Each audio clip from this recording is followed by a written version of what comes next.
So last week I was sitting in a Zoom meeting with one of my film professors and two other film students who were pre-planning their upcoming senior thesis films, which as you can tell for this semester is going to be a little bit of a challenge. The professor suggested we consider all possible scenarios, including what would happen if the director of the film got sick and was not able to go to the set. This got me thinking, like, how in the world could you direct a whole set from your bedroom?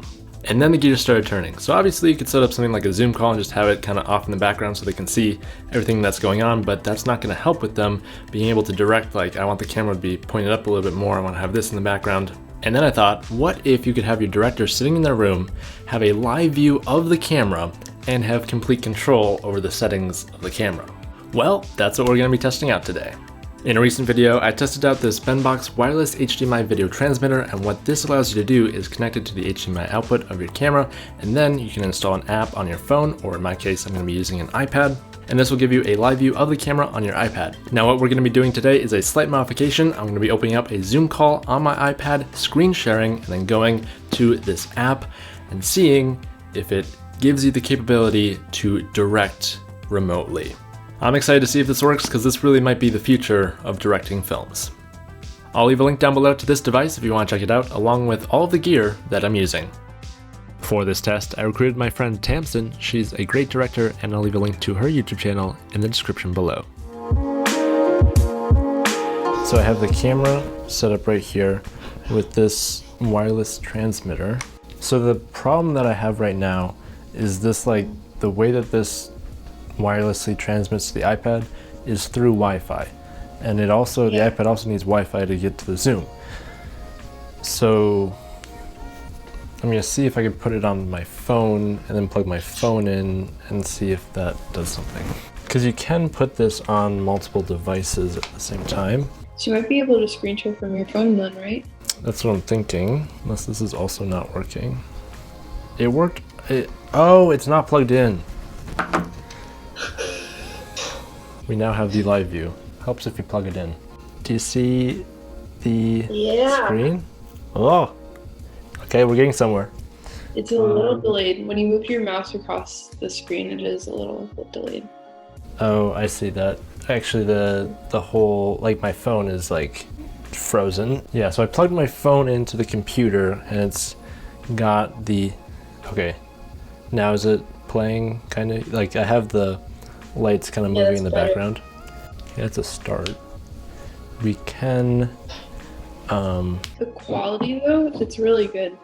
It is? Yeah, for it being on Zoom and everything, the statue you have here, it's pretty defined. I'd say the background's a little pixelized, but yeah, the background's still a little pixelized, but everything else looks great. And the table. Well, that's good. And it's, like, pretty... Can you still see me, like, my webcam? I can see you in the right corner. Okay. So if I do, like, a delay test here... You move faster. Like, is it bad? Like... Like this. Okay. I don't think it's bad if I'm seeing it happen at the same time. If I was hearing it, though, I feel like if you were to keep this screen muted, there would be a bit of a delay for dialogue. Yeah. Seeing movement this way, it's not too bad because I can see what's happening in the real time, plus what's showing up on the camera. I don't think I would be able to, like, have you hear the actors talking. That would be pretty complex. You sound crispier on here than you do on the phone, though.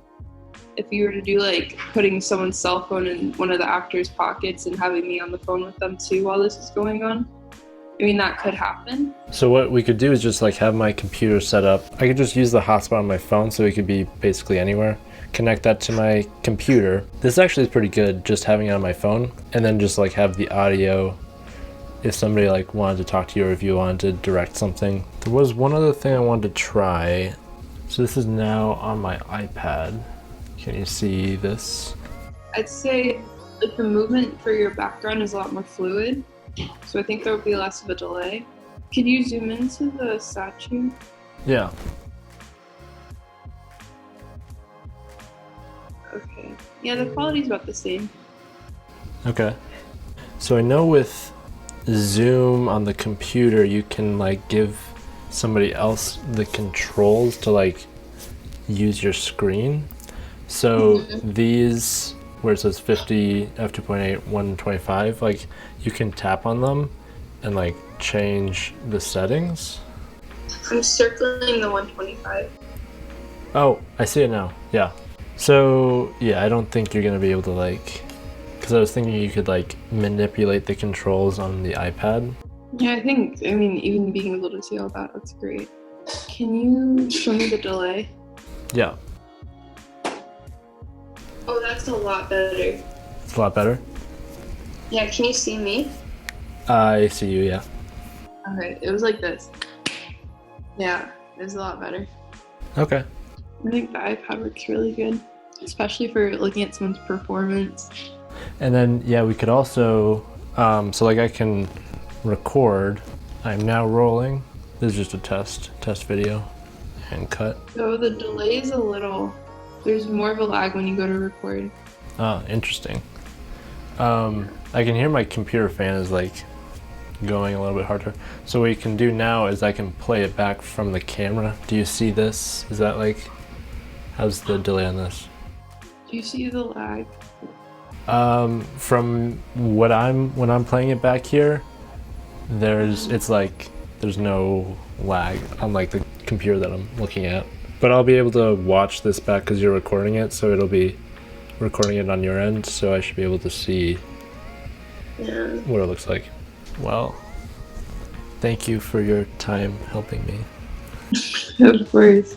Alright, so to recap how all of this worked, for my camera, I'm using the HDMI output, and that's running to an external monitor, which that also has an HDMI output, because if you just directly connect the BenBox to the external HDMI port, you're not going to be able to see it on the screen. So having it run to the external monitor gives me the ability to view it also on a larger screen, and then having the HDMI output of that then running to the BenBox makes it all run just great.